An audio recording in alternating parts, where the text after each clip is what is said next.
So what drew me to this story, Darby and the Dead, was the way the supernatural component was just a great metaphor for loss in any way, loss of a person or loss of a relationship, or, some sort of way that we can become isolated because of difficulties. And in this case, it's the friendship with Capri that helps transform this into a place to connect and a way to become actually stronger through the difficult things that we get through in life, which I think is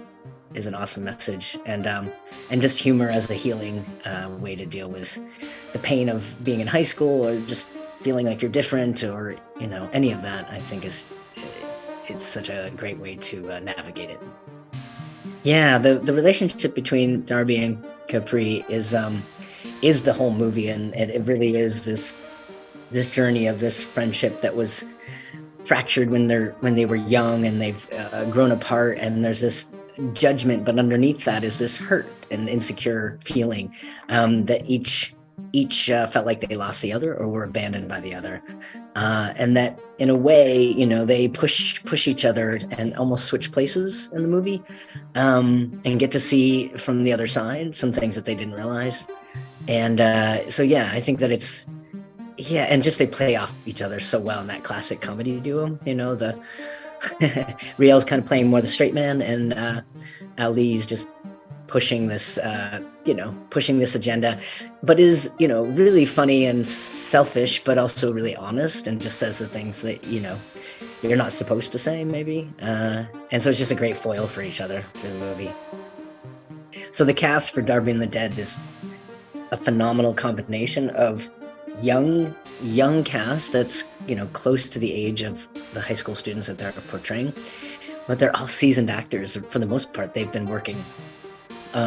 for a long time, since they were young, and so the professionalism and their skill at their craft is really high, but their willingness to try stuff, and even try stuff that might not work, and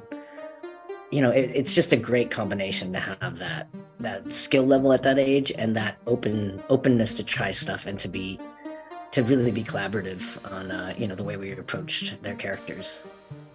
And then it was also fun to just have a inclusive cast, and I think just to play with all the different ways. In particular, Piper's character, it was fun to decide together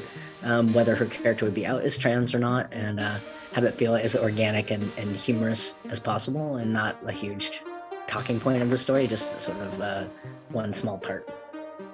I think it would be great if people took away from the film that maybe the difficult things that happened in their lives could be assets to them, could be a way of connecting, could be